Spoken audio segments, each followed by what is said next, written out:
Hello and good morning. Excuse me.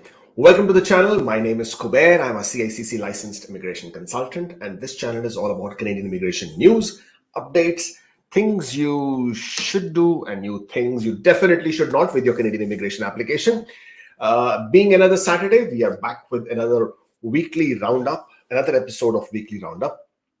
But there are some other things that I would like to talk to you about as well. So, of course, we will do our routine weekly roundup. We'll go through the presentation very quickly. Hold your questions because I know there are some of them already flowing through. Hold your questions so that we can come to it when we get to the question and answer session. But how we're going to roll today is obviously we will very quickly go through our short presentation about the weekly roundup as to whatever has happened. But more importantly, there are a couple of things I want to talk to you about. And the subject for today's discussion is going to be shiny object. Is Canada a shiny object? Is it something that attracts you, not because it's something you want to do, but because it's the new thing in town? But more about that later. Meanwhile, if you are just joining in, if you are in Dubai, then I would be in Dubai from 6th of December until the 13th. I would be attending, or rather I would be hosting, we are exhibiting at the IRCC, which is Immigration International Residency and Citizenship Conclave. It's being held at the Taj Dubai Hotel at Business Bay. So if you're free on the 9th or the 10th of December, drop in at the Taj Dubai for the IRCC exhibition. We can talk about the business immigration options, if at all that is something which you're interested in. Otherwise, on the 11th of December, if you have already registered, then we are going to be hosting a free seminar at the Park Regis Chris Ken Hotel in Bar Dubai, which is something which I'm really looking forward to. It's already a sold out event. When I'm saying sold out, obviously the tickets were free, of course, but I don't think we have even any wait lists available. So it's completely sold out on that one. I am offering in-person consultations on the 8th of December and the 12th of December. So you can always hop on to our booking page and make those appointments if you wish to. And moving on from there, I would be visiting Ahmedabad, Hyderabad, and Delhi. So that is going to be Ahmedabad on the 15th of December, Hyderabad on the 16th of December, and Delhi on the 18th of December when we are available for the in-person consultations. But Delhi, we are looking at an option of doing another seminar on the 17th of December. We're still not able to find the right venue, but the minute we are able to do that, we will make that announcement as well. So off with the announcements and in with the weekly roundup. Quote of the week: if you cannot do great things, do small things in a great way, and it will still have a huge compounding effect, said Napoleon Hill. Sometimes we just give up thinking we cannot do those big major things which will make that big major impact. But if you just do those small things instead, the small things in a much better way, what's that phrase? In as best as possible, then you would realize that the small things are making the big difference that you were seeking out to, do. This is the Canadian Weekly Roundup, PNP and updates. We're going to talk about that, other news, and then finally we'll get on to the questions and answers. In the PNP draws, we don't have much this week. But yes, on the 28th of November, BCPNP held both a general and a targeted draw. They issued 253 invitations. So British Columbia is back on the roll with their draws. There was a bit of a hiatus. There was a bit of a pause there with the NOC 2021 coming in, but they're back issuing those invitations again. Keep in mind, if you are interested in British Columbia PNP, then in most immigration programs with BCPNP, you will need a job offer. Also, if you're interested in BCPNP, then you should also know that they have now changed their grid point. Their point factor, scoring factors have changed. So you have to take a look at it again, and you would have to create your profile on the BC portal again. They did hold this targeted draw, and they did invite healthcare assistants, other priority occupations such as veterinarians and animal health technologists as well. Of course, there were no other draws. I know Ontario is not conducting any draw at this point of time, or rather we haven't heard of that. Saskatchewan, we haven't heard much from Saskatchewan, what's happening there. Manitoba did conduct the draws in November after the the knock 2021 changes, but nothing after that. Prince Edward Islands also conducted a draw, but again, that is something which we don't really count on much because they do announce their schedule much ahead. They announce the whole year's schedule as to when they will be conducting a draw. Ontario is another big one. A lot of people have been waiting, holding their breath and waiting for Ontario, but for most of the provinces, and of course, as well, Alberta as well. Now, let me talk about Alberta first. For Alberta, a lot of people do expect the Alberta to conduct their draw so that they can get that golden ticket that they were looking for, because Alberta does not announce any specific score or any specific criteria or knock codes based on which they have invited people. They will just issue a generic draw or general draw. They'll say we have invited 300 people or 400 people or 200 people, and the lowest score was 301, 350, 340, whatever the score might be. They don't really tell you who they invited and why and what was the criteria. But there are people who get lucky with that. So always have your express entry profile valid if at all PNP options are something which you're seeking. In addition to that, but Alberta hasn't really stopped sending out notifications of interest. What they have been doing is that they've gone pretty aggressive with their Alberta Accelerated Tech Pathway. There are certain knock codes which are basically IT, HR, management, consultant related. And if you have a job offer from an employer in Alberta, or if you have 1 year of work experience in those knock codes in Alberta, you may just be eligible to apply under the Alberta Tech Pathway, Accelerated Tech Pathway. So based on that, you will create your expression of interest with lightning speed of 20, I mean, in some cases 48 to 72 hours, I would not change that, 48 to 96 hours, you would receive a notification of interest from Alberta. You would then be able to submit your application. And the nominations are also happening quite fast. Within 3 to 5 weeks is when you get your nomination from Alberta. So that's the speed that Alberta is showing, but they're not holding the general draws. Could possibly be because their quotas are now coming to an end, or they've completed their quotas, or are nearing that completion stage. So we are already in the month of December, and New Year just is around the corner. So maybe wait for that. Same thing with Saskatchewan. We haven't heard about the new draws or continuing draws, but they did issue a lot of invitations throughout the year, or rather the second part of the year. So again, there is a possibility that they may be holding back in the case that their quotas might be over, or they're very close to doing that. Same thing with Ontario.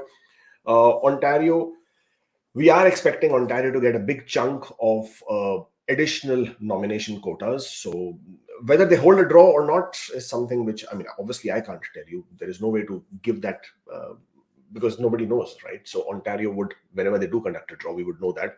I know a lot of you are waiting for the human capital priorities draw, the tech draw, the general priority draw, and the French speakers draw as well. But we will only know when they do conduct a draw. There is no prior information. The only speculation or the only assumption is that they're either close to completing their quotas or have completed their quotas, and they're just sort of, processing whatever the pending applications they have at this point of time.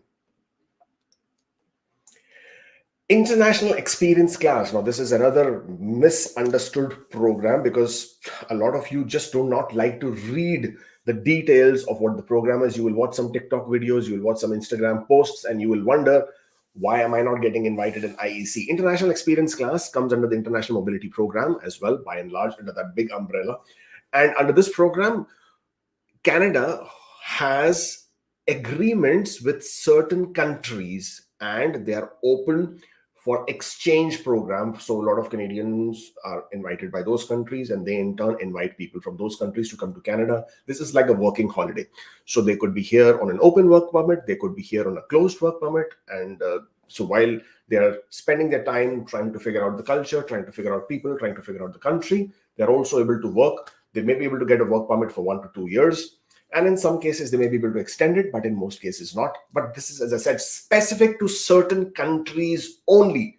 India, Pakistan, Sri Lanka, Bangladesh, Nepal, most of the countries in Middle East and Africa are not part of those agreements. And hence, but let's not get our hopes too high on this one. But on the other side, there are lots of countries who do get an advantage, and this time they have increased the quota. So they've increased it by 20%. They will relaunch the program from the 9th of January onwards. That is when people can create their profiles. They do conduct regular draws, just like express entry draws. People who do get invited then have to submit an application. Once they get approved, they get their work permit, they come to Canada, and they can then start working, whether it's an open work permit or a closed work permit.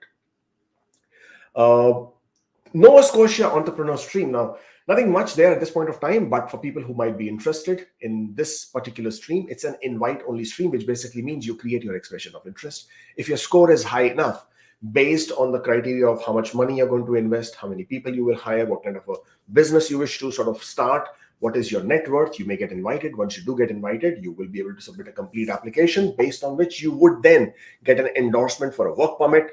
You get the work permit, you come to Nova Scotia, you start your business, they audit you after you have invested the money you said in the business you said. And once you've got that, they will give you the nomination. From there on, you will then be able to apply for your permanent residence. That's Nova Scotia Entrepreneur Stream for you if you were interested. That's basically all that we had in today's very short presentation. Please do connect with us on any of our social media platforms, Instagram, Facebook, YouTube, Twitter. Of course, we're there also on TikTok, my now most favorite platform. And at the same time, if you're still here, please do hit on that like button so that video goes out to more people. And as well as also don't forget to subscribe to the channel. But let's get on to the other news, which are more interesting at this point of time. So let me just get rid of this first. Okay. So very big news for people who are inside Canada. If you are in Canada on a work permit, okay, you already have a work permit. So for most of you, you're already aware that you would be eligible to, or rather your spouses would be eligible for an open work permit, provided your job is under category NOC 0AB, which was as per the earlier NOC and now as per tier 0123. If your occupation, if your work experience, if your job in Canada, whether you are on a postgraduate work permit, whether you're on a closed work permit, whether you're on a different, any other different work permit, if your job is in these occupations, this skill type, then you are eligible to apply for your spouse's open work permit. So your spouse can come in Canada, be with you, and obviously, also be eligible to work. However, the new change that has just happened, or rather has been announced, thankfully again, and this is in favor of the people who are working in Canada. IRCC has made this announcement yesterday, and they said that they would now make all other occupations also eligible to apply for work permit. Now, this is going to be a temporary 2-year measure. It's not a permanent thing. It's not like forever and ever people will have this provision or this privilege. But what this basically means is, in a phased manner, starting from January, they would allow all NOC codes, all different type of skill types that might be there, to be eligible to apply for their spouse open work permit. This is great news for people who are otherwise working in occupations where they are not eligible to apply for open work permit for their spouses. This is also great news for international students who are applying for postgraduate work permits. One of the biggest fear that they have in their minds is that I need to find a NOC B job, otherwise I will not be able to get my spouse in Canada. But now you don't have to worry about that. Of course, you still need your NOC B or tier 3 job for your Canadian work experience, but to get your spouses in Canada, this is no longer going to be a requirement. Starting from January, it will start in a phased manner. Phase 1 will enable family members of workers coming to Canada through the high wage stream. High wage stream is already applicable. This is usually your NOC 0AB or tier 0123. But phase 2 aims to expand the measure to the family members of workers of the low wage stream of the temporary foreign worker program following consultation. So once they know that this is all working fine, they would then extend it to everybody else, to all the workers in Canada, everybody here who's in a work permit. You would be then eligible to bring your spouses, or rather apply for your spouse's open work permit. But that is not the only thing where this is good. And let me show you where the difference is. Here, starting in January 23 through the 2-year measure, of course, Canada will expand the eligibility to work in Canada to spouses and working age children. This is where it is huge. It has never happened before. They've never done this before. But what they are now saying is, not only do your spouses become eligible to apply for open work permit, but also your working age children are now also eligible or entitled to apply for a work permit, open work permit, so that they can come to Canada and be with you as a family, of course. And of course, so this is again Canada, of course. I mean, everything that they will do it for their own benefit. This is they trying to meet the labor shortage, and trust me, Canada does have a huge labor shortage at this point of time. This is what they're trying to do. They're trying to meet with the labor shortage. So this is very big, right? I mean, for a lot of you out there, you may have adult children. Now, I know dependent children age is 22, but if the children are over the age of 18, 19, 20, 21, 22, they can come to Canada. Now, why this is so huge, and let me explain that to you. This is huge because if your children are already in Canada with a Canadian work permit, open work permit, few things will start happening. One, they will start getting Canadian work experience. If they're getting Canadian work experience, obviously they add value to their own profile once they want to become permanent residents. That is, if you're not able to include them in your permanent residence application. That's the first thing. They can also become eligible if their employers are happy with the skills that they're providing or the work experience that they have. The employers can also support them in the PNPs or in their with the LMIAs, right, for a longer duration of time. And number three is for a lot of these children, adult children or working age children who will now be getting Canadian work experience and also have Canadian work permit, if at all they want to apply for a study permit to continue studying in Canada after having worked for a couple of years or after even coming to Canada on a work permit. Now, we all know how difficult sometimes it can become to get a study permit, but study permit approval rates from inside Canada are extremely high, very, very high approval rates. But you have to meet certain eligibility requirement. And one of the eligibility requirement is that you already have a work permit in Canada, and then you become eligible to apply for a study permit if you wish to. So because they will have a work permit, they would also be able to apply for a study permit. It may not apply to everybody. Not everybody is looking to do that, but for whoever is, this will open those doors as well. So overall, great news. Some things we always look forward to from IRCC. But while there is this good news, there is also something which is such a spoiler, right? And this is, I have to show you this one. This blew my mind when I saw this. So, we all depend a lot on IRCC in the sense, like, let me make this bigger. Okay.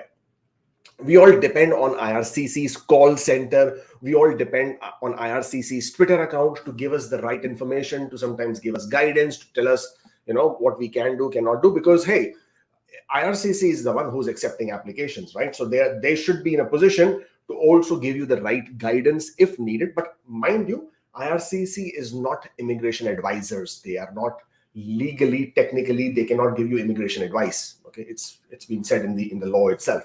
But they obviously can give you the guidance about their own programs, right? So when they come out on Twitter and make a rather tweet like this, you can only send missing documents through web form if after submitting your application, we assess and return it to you with instruction that it is incomplete because of a missing mandatory document.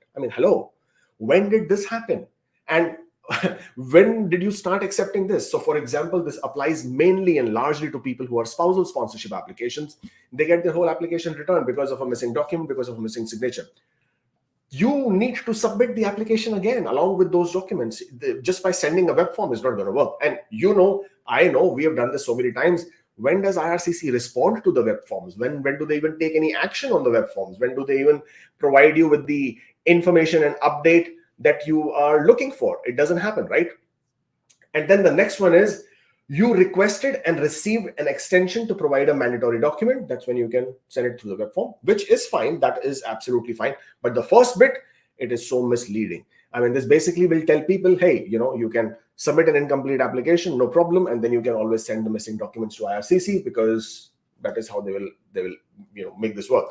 So this is the kind of blunders that IRCC sometimes does make. And then you can see in the comments, there are so many people. Lewis is also a well-known lawyer. He's saying it's fake news. Check with your legal department. This is so wrong. And I don't think this tweet was properly vetted. And as you can see in the comments, there are so many people who have been sort of, raising a concern that IRCC should be careful before they tweet something like this, because this can then give a lot of misguidance, wrong information to people, creating a big problem. Right, now for the main topic for today's discussion. Is Canada a shiny object for you? Now, what is a shiny object? What am I talking about, right? So I'm sure a lot of you at different phases of your life may have seen this. Like, you have a certain mobile phone, right? And there's nothing wrong with your mobile phone, but then you hear or you see of a new mobile phone, iPhone 13, iPhone 14, Samsung S22 Ultra, Samsung S23, OnePlus 10 Pro, or I'm just taking out some of the model numbers. I have nothing to do with any of these companies, but what I'm trying to say is you hear of them, right? You see their advertisements, or a friend has it, or a relative has it, and they're flaunting it in front of you. And you have this urge of giving up on your phone, which is absolutely fine, working absolutely fine, no issues, and you want to get the new phone. You get the new phone, you're very excited about it in the beginning, and then very quickly it's like just another phone that you had before until the new one comes on the block. Same thing happens with a lot of electronic gadgets, new computers, telephones, new cars, bikes.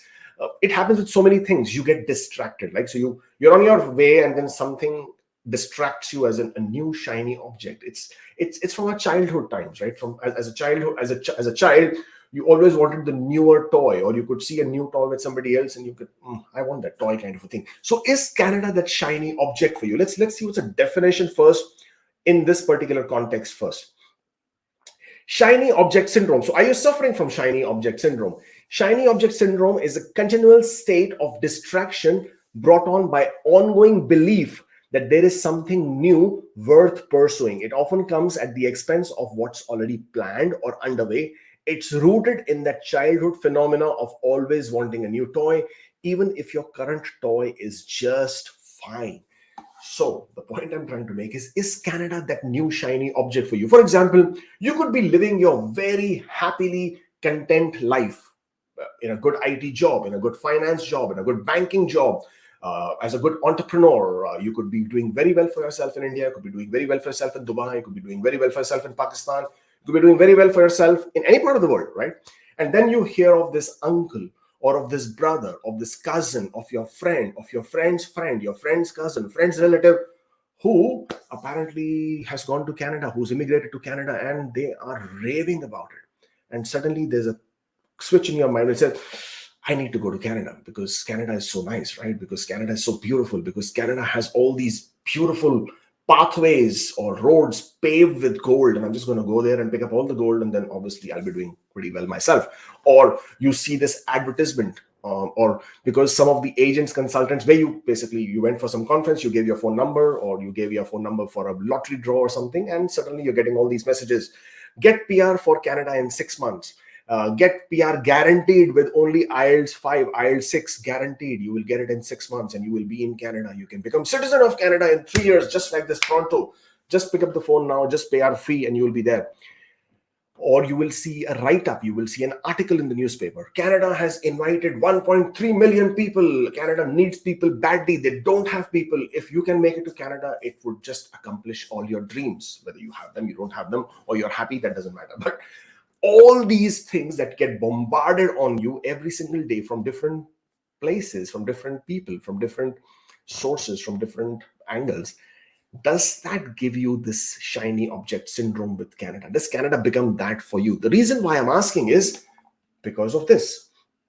And there are many of these posts I have picked up from our Facebook group. Trust me, there are plenty. And I was late into today's session is only because I was, I had to put all these together very quickly at the last minute. But there are plenty and plenty of this on our Facebook group where people have either what we call as a buyer's remorse. So they come to Canada, they don't like it anymore, or they're already rethinking, should I have been in Canada, or should I want to come to Canada, or is it going to be worth it? And this is all happening at the last stage, like they've already got their approval. So this one says, is it worth to move to Canada if you earn more than 2.5 lakh rupees per month in India as a software developer? Next one says, most of you have vintage in Canada as a PR with kids or without kids. If you are from India, just want to know which country is better for children, bright future. Considering we are already earning 1 lakh rupees in private sector where job security is not there. I have come to Canada on PR 4 months back with my wife and kids who are adults from India, now in Vancouver. Husband and wife don't like to stay here. Can anybody suggest, can we travel to US? Do we need a visa? Can we travel to India and come back? My planning is to stay more in India and less in Canada.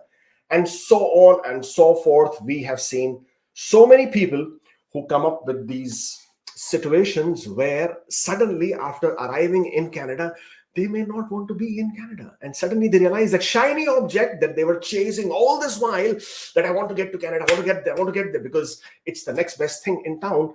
And now that they're in Canada, they don't like it here. They're depressed. The weather is too gloomy. They thought Vancouver was was a beautiful weather, beautiful place. But hey, you can just check right now what's happening there with the snow and people bashing into each other in the cars. Healthcare is free, of course, but it's so difficult to get if, God forbid, you are in an emergency. The wait times in the emergency room in a hospital could be 8-9 hours easy on a good day. Schooling, of course, is free.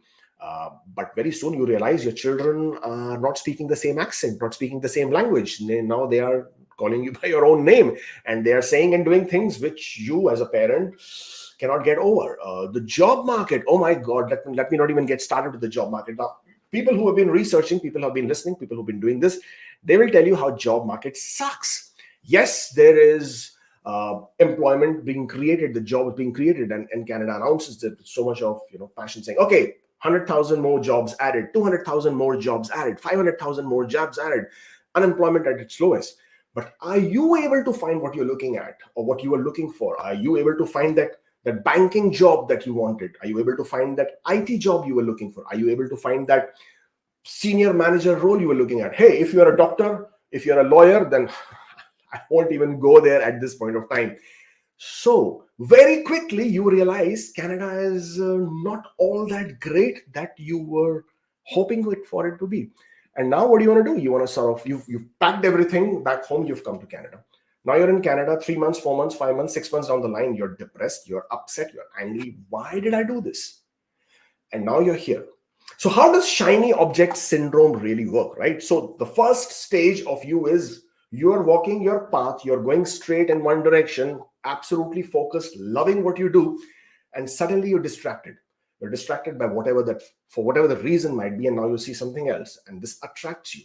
This is what we called as uninformed optimism.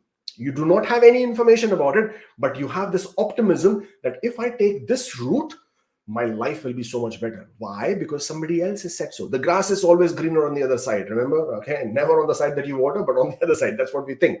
So because of this understanding that maybe Canada is, or rather not maybe, but this is your uninformed optimism, right? Forever hopeful, but always with a dose of reality. So this is your uninformed because you're not informed. You don't even take that necessary step to do your research. You are just distracted. You see Canada and you want to go to Canada because no matter how you make it happen, some people do all kinds of things to get to Canada. In the sense, we know of issues of fraudulent documents. We know of illegalities of buying and selling of LMIS. People will also spend a lot of money on even the legal route, doing your IELTS once, twice, thrice, 10 times, taking up French, so much of effort, finding an employer, finding a job offer, pushing through everything possible to get your high score, and then making sure you get through or PNP routes, right? No matter how difficult it is, you get the golden ticket, you come to Canada, you go to Saskatchewan, you don't like it there. You go to Alberta, you don't like it there. What happens in such situations? What would you do in such situations? This is your next stage. This is your stage where you have informed pessimism. Now, you've done all of this while you were uninformed. You were very optimistic because you thought, hey, this is where I'm going to go. Now, your next stage, this is your informed pessimism, right? Now, you are more informed. Now, you see this. It's not as nice as they said. Everywhere it said free healthcare, but now that I'm coming for the healthcare, when I want the healthcare, I'm not getting it easily. The wait times are longer. I need to schedule my, God forbid, surgery. It's taking 1 year, 2 years. It takes forever to get my doctor's appointment. Heck, I cannot even find a family doctor who can give me an appointment if I need one. Is it really all that jazz that it was made out to be? So this is your informed pessimism. Now you can see that all this is happening, but this is pessimistic. This is the dull things that you don't like it anymore. And you're like, why the hell did I do this? Yeah. And then is what happens is you find another shiny object and you jump onto that one and say, again, this all sucks. Let me find something. And maybe Australia is nice. Maybe UK is nice. Maybe New Zealand is nice. Oh, you know what? Let me just go back because that was so much more better. And this is the time when you really needed to work on things. This is what you call as informed optimism. If you were now willing to make that effort, unfortunately, which a lot of people are not, or they get distracted by living a mundane life or living a compromised life or living within the comfort zone that they have now found. For example, they've come to Canada, they found a job, it was not what they liked, but it pays the bills, It keeps everybody content. The wife can go to work, I can go to work, the children are on with their lives, and I now don't want to leave this because it gives me the security I need, because I have a mortgage to pay, I have phone bills to pay, I have car to pay, insurance to pay. I will continue with this, because leaving this and doing something else puts all of this at jeopardy. It's taking me out of my comfort zone. So you do not want to take the next step. You do not want to work harder. You do not want to sort of, now that you are here, how do I make this work? I've heard of all this and all these jazz that people were talking about, and I listened to, and I've come here. It's not seeming true, but can I make this work? Can this work in my favor? Is there something that I can do while I'm here to make it happen? Because hello, it did work for so many people, right? That's the reason why you got attracted to this in the first place. So the third stage comes in, which is informed optimism again. So first one was uninformed optimism. Second was your informed pessimism. Now comes the most important stage, which is your informed optimism. If you can stick around in this informed optimism stage, and this is the most difficult of it, you will eventually realize the goals that you are looking for. Okay, the goals that you seeked out, the targets that you are looking for. Trust me, at the end of the day, there is no perfect place on earth. There isn't any, no matter where you go looking. There will always be some or the other issue in every single place, every single country, every single city in the world. You can find your dream heaven wherever you are. I mean, wherever, whichever country you are, whichever city you may be, you can find it. Okay, or you can find it very close to you with very little effort. Or you can absolutely come to Canada, make it your home, make this the dream come true situation. But you will need to work at it. And the best way to do that would be, let me get this out of the way, research. Okay, a lot of people, for some reason, they are willing to research what should be the refresh rate, megapixels, RAM, ROM, for a mobile phone. When they want to buy a new one, they will do comparative studies, they will check Google reviews, they will check 20 other things before they buy the mobile phone or the television or the computer, or wherever they want to sort of go on a holiday, they want to buy a ticket to a vacation, they will check 20 different websites to make sure that they get the best price. But when it comes to coming to Canada, you will just listen to your neighbors, brothers, mamas, bhanjas, chachas, son, who has no clue about what the life you want to live. You would listen to that person, go with whatever they are telling you, and absolutely with one track focus think Canada is your next shiny object that you want to get to. Don't do that. You guys are smart. You guys are intelligent. Hey, you scored CLB 9, CLB 10, right? You have a master's degree, right? You have those 3 years of work experience, 4 years, 5 years, 6 years, 8 years of work experience. You've done very well in your profession. You excelled in your profession. The least you can now do is use all of that into decent research, so you have a very constructive understanding of, is Canada for you? Will you make it here? Will you be able to handle the initial 2 months, 3 months, 4 months of depressive state? Because it is normal. Hello, you're coming to a new country, you don't know this country, you don't know the people, you don't know the places. Anybody at any point of time, if I take you out of your comfort zone and put you in a different place which is not your comfort zone, you are absolutely normally, psychologically, you are going to be out of place. You will feel that you are a stranger. You will take time. It's normal. And that phase is the most difficult phase. You will get homesick. You will miss your friends. You will miss your family. You will miss all the festivals and the festivities and everything that's happening to you, would have been happening to you if you were back home. But you need to go through that in order to come out to the other side looking all smelly. I mean, looking all nice and smelling like the roses, rather, and figuring out if this is the life that you wish to pursue. Something which I've always loved about Canada, which I absolutely have used to my benefit, is that it allowed me the opportunity to reset. And when I'm saying the opportunity to reset, is that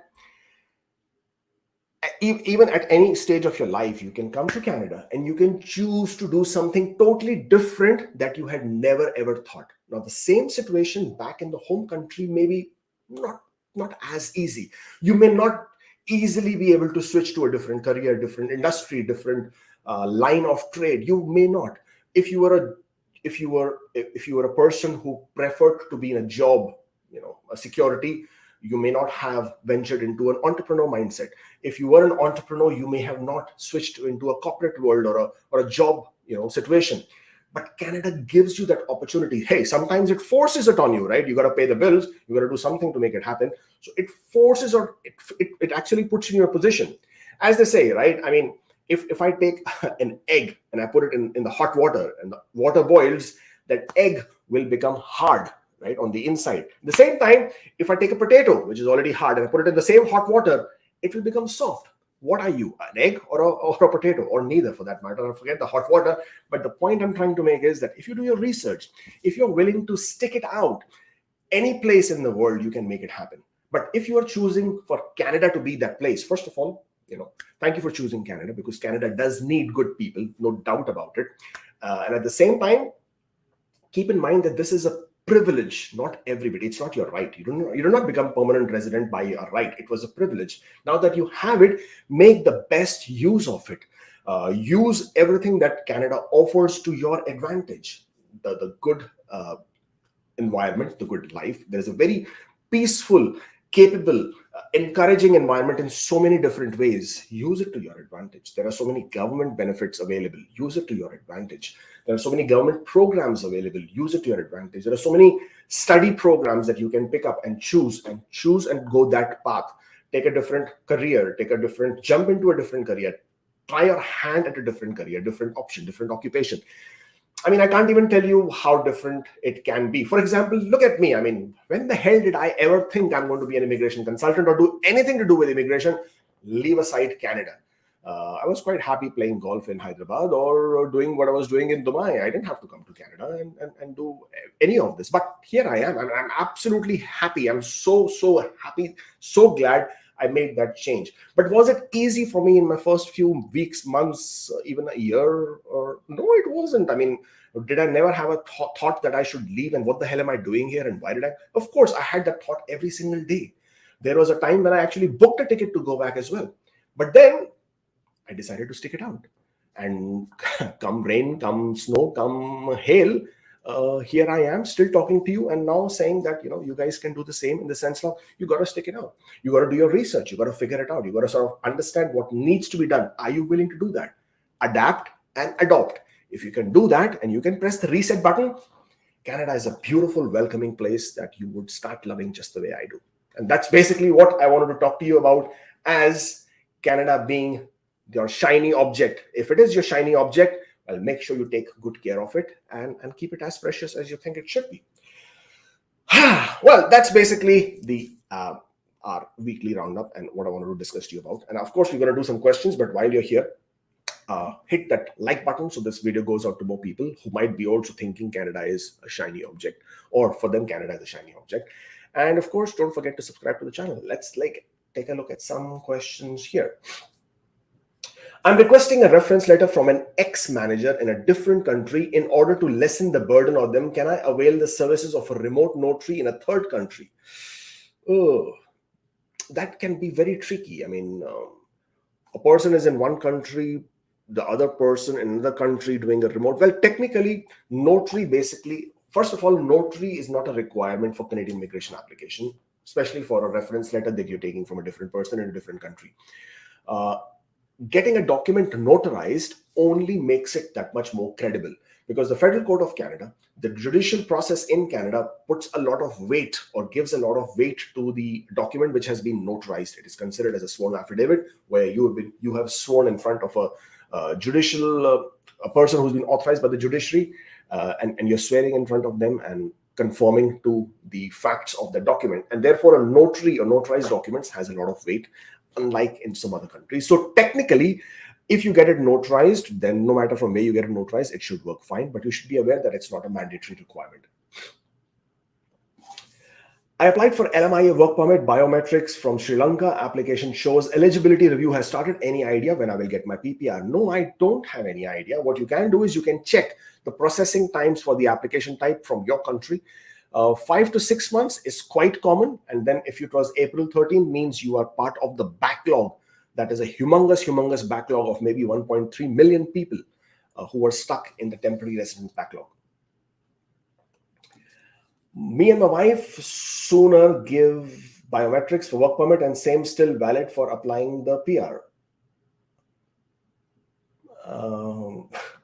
Okay, so you're asking that you've already given the biometrics for work permit and if it's still valid for PR. Yes, it is still valid for PR. What you can do is when you're answering questions in your application that have you given biometrics within the last 10 years, you can say yes. And once you say yes, then you should basically have no problem with that. Firstly, I want to say that God bless you. You're the best. Thank you so much. I really appreciate it. These are this is very humbling. Thank you so much. Wes gave my Indian BCom okay, but Indian Masters as PG diploma only. ICS gave my Masters as Masters. Is it okay if I mention both reports for Masters in my e-profile? If you already have received a Masters evaluation, then only use that report. It works better because otherwise you're confusing as to what needs to be done. So if you already have a Masters report, you don't need your Bachelor's evaluation. So there is no purpose or there is no benefit in providing your bachelor's evaluation in your application.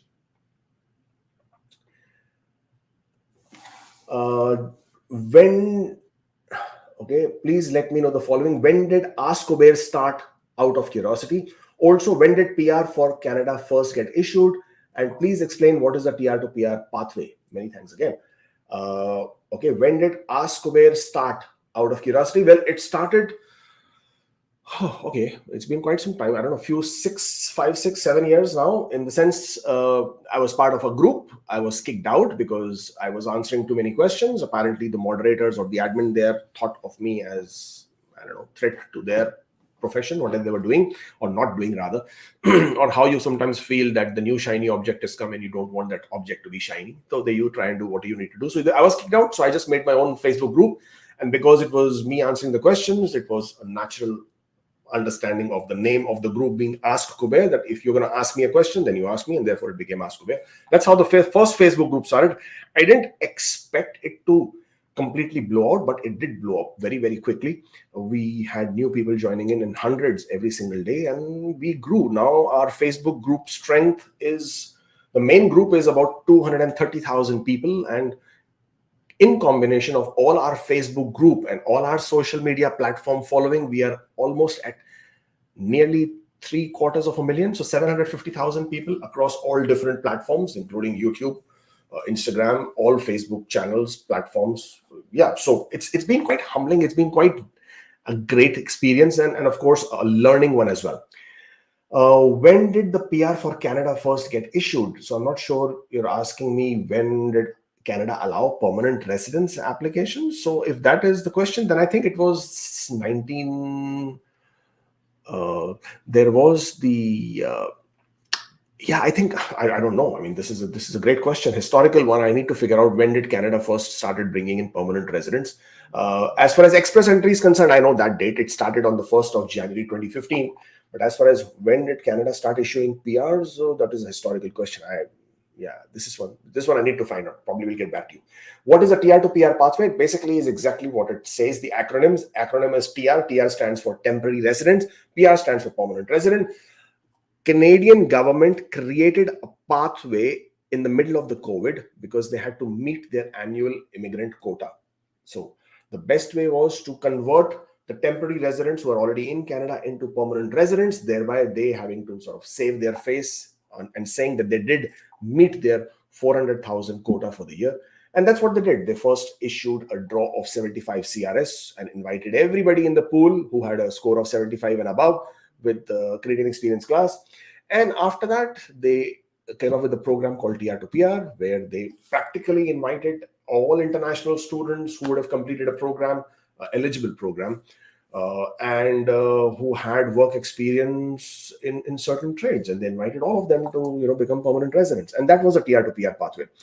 Is it happening now? Will it happen again? No, it will not. As I said, it was a one-time thing that they did primarily and only to meet their immigration quotas at that point of time. Sean Fraser has come out and said it very clearly that they will not be coming out with any other TR to PR again. How long does it take for a paper-based application is added to the file? This is for a startup visa program. Startup visa program is on an average taking about 3 years processing time. So expect at least first 1 year for the files to be created and for them to be issued a file number.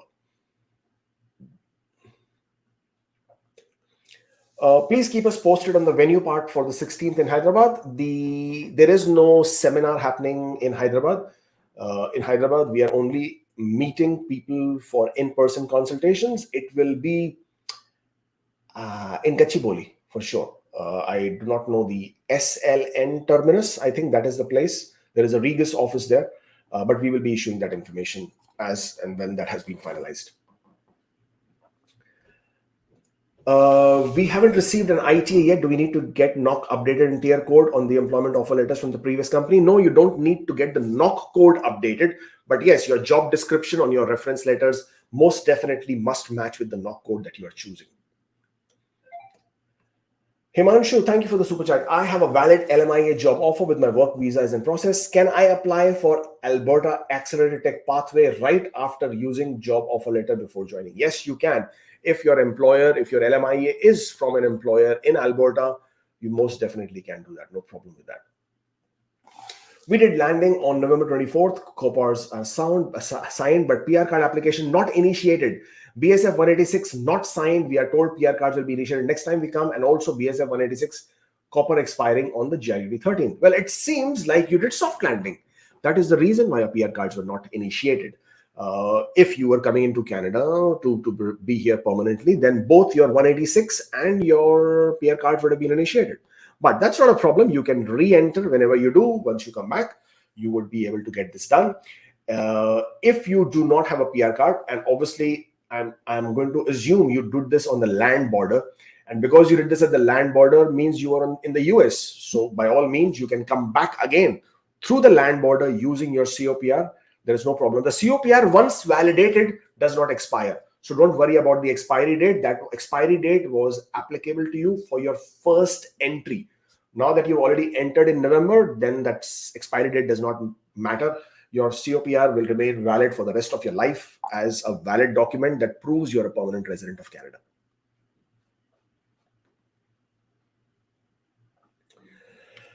I have a review required for signature name of employment letter. What could it mean? I don't know. And the reason I don't know is because if you are just going to give me a small information from your big application and ask me what it means, I can't tell you.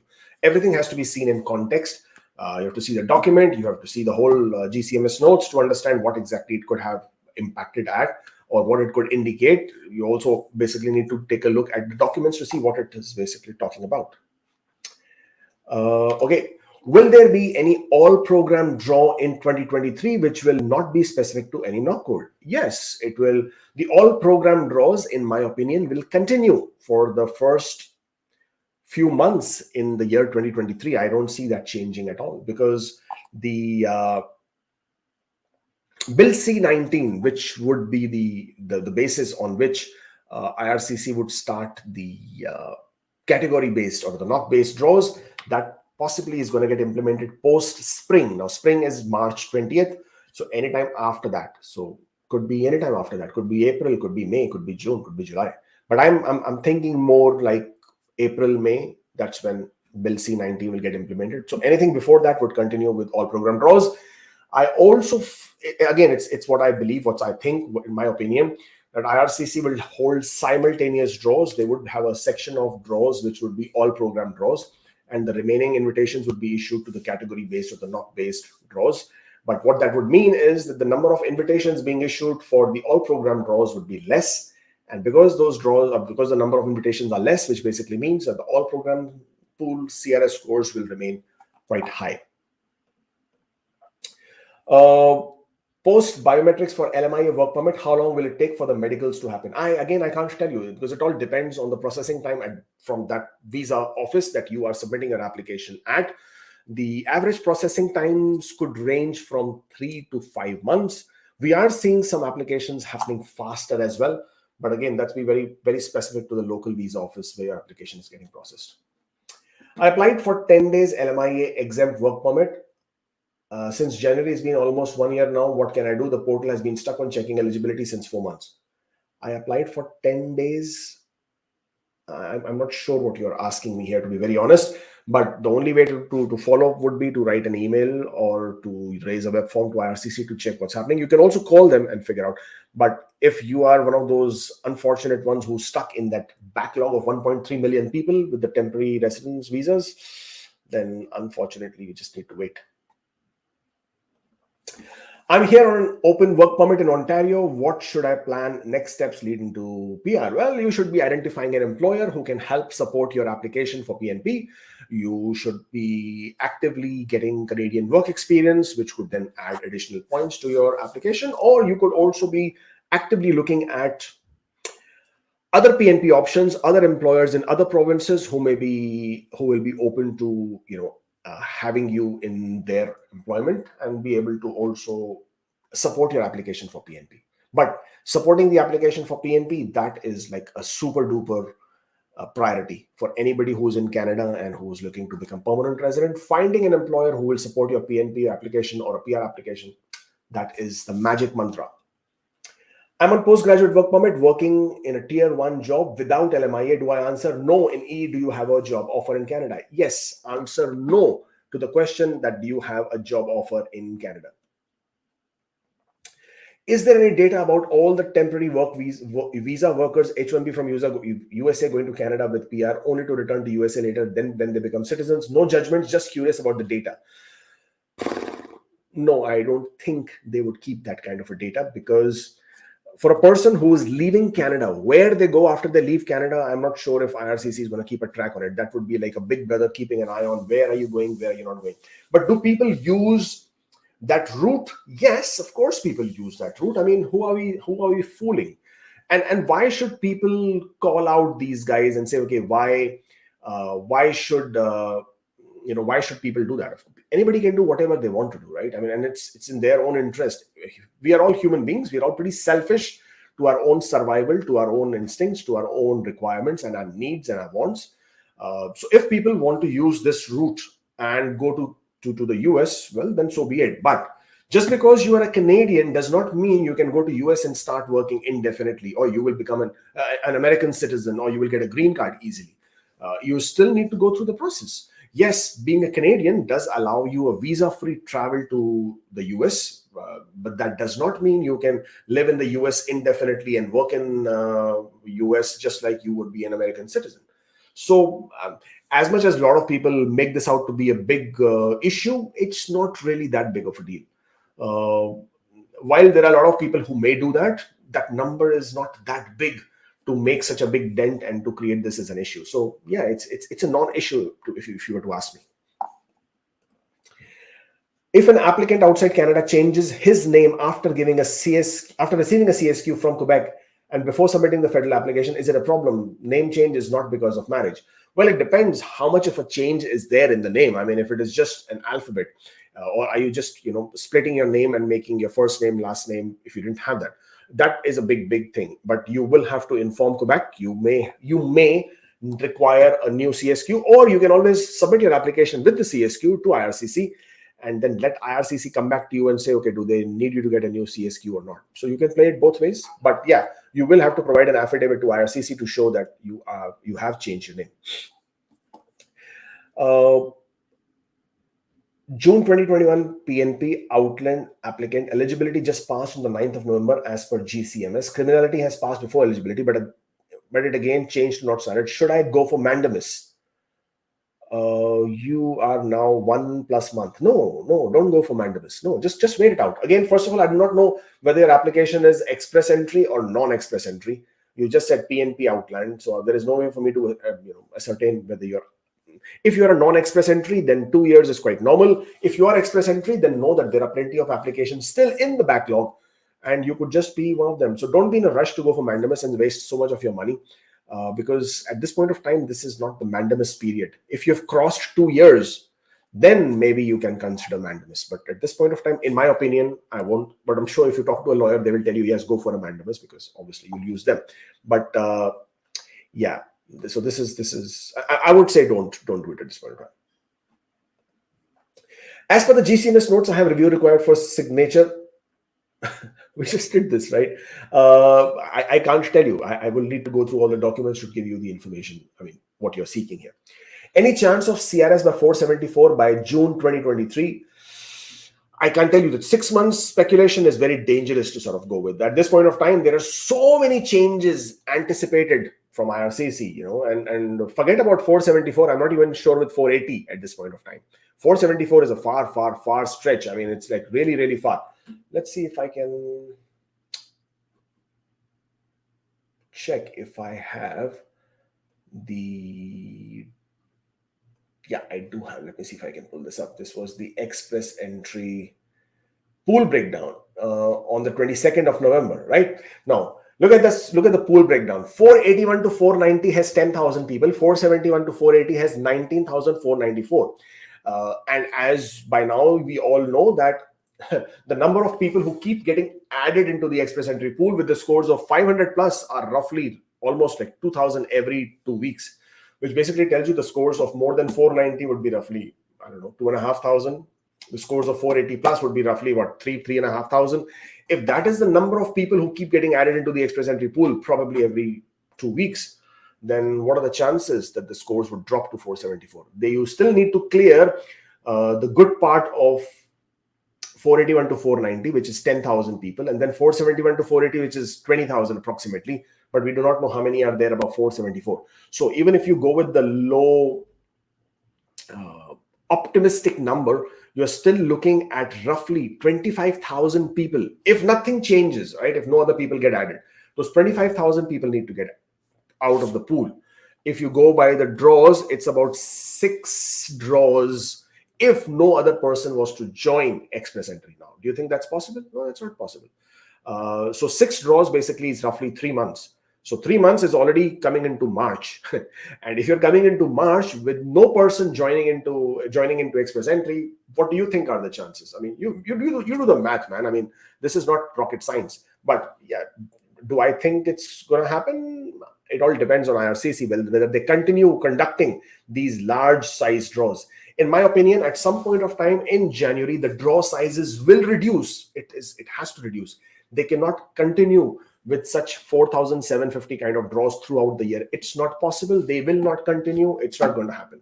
At some point of time, they would have to reduce the number of invitations. And when that happens, it would only mean that the scores, instead of dropping, will either stay at the same number or start even increasing. Again, depends largely on how many people are getting added into the pool. Getting added into the pool, 4 factors, Canadian component, LMIAs, people, however they're getting it, French, Francophones, and 4th one is,